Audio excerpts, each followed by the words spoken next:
আজি খুবই আনন্দিত লাগিছে সমগ্র অসমবাসীর লগতে বিশেষকৈ নগাঁও জিলার জনসাধারণক আর বিশেষকৈ আমার সংখ্যালঘু সংগ্রাম পরিষদর বিভিন্ন জাতীয় দল সংগঠনের বিষয়ববীয়াসকল যিসকলে মোৰ কাৰণে সহযোগ কৰিছিল।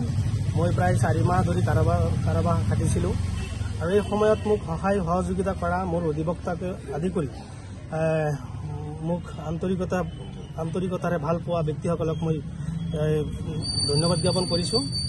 আজি আপোনালোকে নিশ্চয় গম পাইছে মই যেটো গোচৰত নগাঁও জিলা আৰক্ষী প্ৰশাসনে আক্ৰোশমূলকভাৱে মোক কাৰাগাৰত প্ৰেৰণ কৰিছিল। সেইটো গোচৰ মহামান্য আদালতে তদন্ত ক্ৰমে চালিজাৰি চাই সম্পূৰ্ণভাৱে মোক কৰিছে, মুক্তি দিছে আৰু নিৰ্দোষী ঘোষণা কৰিছে। মই নগাঁও জিলা আদালত মহামান্য আদালতক মই চিৰ কৃতজ্ঞ হৈছোঁ। আৰু এটা কথা ঠিক যে নগাঁও জিলা প্ৰশাসনৰ আক্ৰোশমূলকৰ যেটো ভাৱধাৰণাৰ মই বলি হৈছোঁ, কাৰণ মই এজন নিৰ্দোষী আৰু যেটো গোচৰত মই কোনো ধৰণৰ একো নাজানো আৰু সেই গোচৰত নগাঁও জিলা আৰক্ষী প্ৰশাসনে ব্যক্তিগত স্বাৰ্থক মুনাফা কৰিব নোৱাৰাৰ কাৰণে মোক মানে পৰিকল্পিতভাৱে জেলত সোমাইছে। আৰু এই কথাটো সকলোৱে জানে। যেটো বিষয়ত মই সংগঠনৰ বেনাৰত থাকি মই অহৰহভাৱে প্ৰতিবাদ সাব্যস্ত কৰিছিলোঁ, বিশেষকৈ ড্ৰাগছৰ বিৰুদ্ধে নগাঁও জিলাৰ বিভিন্ন চুকে কোণে গৈ মই এইটোৰ বিৰুদ্ধে প্ৰতিবাদ কৰিছিলোঁ। মানুহখিনিক ড্ৰাগছ আসক্তৰ যুৱকসকলক মই মূল সুঁতিলৈ ঘূৰাই অনাৰ আপ্ৰাণ চেষ্টা অব্যাহত ৰাখিছিলোঁ।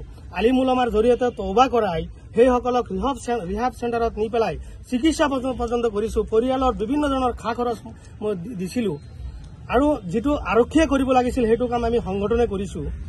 আৰু যেটো বস্তু মই এতিয়ালৈকে জীৱনত দেখা নাই, আচৰিত কথা, জীৱনত চচককে দেখা নাই, কেৱল টিভিত আমি দেখিছোঁ। আৰু এটা লেতেৰা গোচৰত যি গোচৰত মানুহ দেখিছোঁ 3 বছৰ 4 বছৰ 5 বছৰলৈকে কেছ ট্ৰায়েল হৈ আছে, তেওঁলোকে মুক্তি হ'ব পৰা নাই। আজি 4 মাহৰ ভিতৰত আৰক্ষীয়ে চাৰ্জশ্বিট দাখিল কৰিছে আৰু মহামান্য আদালতে এইটো তদন্ত কৰি কেছ ট্ৰায়েল কৰি আজি 4 মাহৰ অন্তত আজি মোক মুক্ত দিছে, সম্পূৰ্ণ নিৰ্দোষী বুলি ঘোষণা কৰিছে। মই এনেকুৱা এই গোটেই ভাৰতবৰ্ষত দেখা নাই। NDPS C গোচৰত 4 মাহৰ ভিতৰত চাৰ্জশ্বিট দি পেলাই ট্ৰায়েল কৰি পেলাই কেছৰ সম্পূৰ্ণ চালিজাৰি চাই পেলাই আপোনাৰ মুক্তিতো দূৰৰ কথা, জামিন দিয়াৰো কোনো প্ৰমাণ তেনেকুৱা আমি দেখা নাই। কিন্তু আজি মহামান্য আদালতৰ প্ৰতি যে আমাৰ সম্পূৰ্ণ বিশ্বাস, মই পূৰ্বৰ পৰাই কৈছোঁ যে আদালতৰ প্ৰতি আমাৰ সম্পূৰ্ণ বিশ্বাস আছে আৰু সেই বিশ্বাসটো আজি নিজেই মই প্ৰমাণ পাইছোঁ।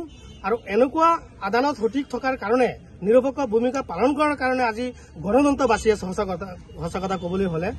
আৰু আৰক্ষীৰ যেটো ব্যৱস্থা, এই ব্যৱস্থাটোত আমাৰ পূৰ্বৰ পৰা সন্দেহ প্ৰকাশ হৈছে। আৰক্ষীৰ ব্যক্তিগত স্বাৰ্থক যেতিয়া আদায় নহ'ব আৰু সেই আদায় নথকাৰ সুযোগত কোনোবা ব্যক্তিসকলৰ আখেজত আৰক্ষীয়ে কি কৰে, বিনা অপৰাধী মানুহখিনিক জেলত প্ৰেৰণ কৰে। আৰু এনেকুৱা আমি দেখিছোঁ বিভিন্ন ধৰণৰ ৰাজনৈতিক ব্যক্তিসকলৰ ষড়যন্ত্ৰৰ বলি হৈছে, কিছুমান নিৰ অপৰাধী মানুহ, কিছুমান বিভিন্ন বিষয়াসকলৰ বলি হৈছে, কিছুমান আৰক্ষী বিষয়াৰ বলি হৈছে। আজি নগাঁও জিলা আৰক্ষী প্ৰশাসনক মই ধিক্ষাৰ জনাইছোঁ আৰু গৰিহা জনাইছোঁ। আজি 4 মাহ যে মোক জেল খটাই মোৰ জীৱনৰ পৰা কিছু মোৰ মৌলিক অধিকাৰ কাঢ়ি লৈ গ'ল, এই ক্ষতিপূৰণটো আৰক্ষীয়ে দিব জানো? নিশ্চয় নিদিয়ে। গতিকে অসমৰ মাননীয় মুখ্যমন্ত্ৰী ডাঙৰীয়াক আমি আহ্বান জনাইছোঁ যে আপুনি যিহেতু গৃহ বিভাগৰ দায়িত্বত আছে, যে নগাঁও জিলাত গৃহ বিভাগে বা আৰক্ষীৰ প্ৰশাসনে সঁচা অৰ্থত ক'বলৈ গ'লে নিৰপেক্ষ ভূমিকা পালন কৰা নাই।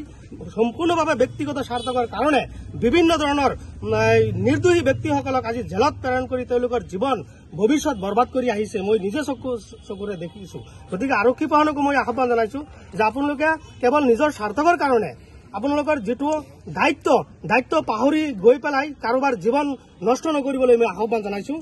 নিশ্চয় আমি পূৰ্বৰ পৰা আৰক্ষী প্ৰশাসনক আমি সহায় সহযোগিতা কৰিছোঁ আৰু যেতিয়া আৰক্ষী প্ৰশাসনৰ সেই ব্যক্তিগত স্বাৰ্থকটো মুনাফা নহ'ব আৰু তেতিয়াই দেখিব বিভিন্ন জাতীয় দল সংগঠনৰ যিসকল সংগঠনৰ নেতাসকলে ৰাইজৰ হকে মাত মাতে, তেওঁলোকৰ মুখ বন্ধ কৰিবৰ কাৰণে, তেওঁলোকৰ গণতন্ত্ৰ বাক স্বাধীনতা নিৰ্মূল কৰিবৰ কাৰণে কিছুমান আৰক্ষী বিষয়াই তেওঁলোকৰ ওপৰত উঠি পৰি লাগি পেলাই জেল হাজত প্ৰেৰণ কৰে। তেনেকুৱা কাণ্ডক আমি আৰক্ষী প্ৰশাসনক আমি ধিক্ষাৰ জনাইছোঁ আৰু পৰৱৰ্তী সময়ত এনেকুৱা কাম নকৰিবলৈ আমি আহ্বান জনাইছোঁ।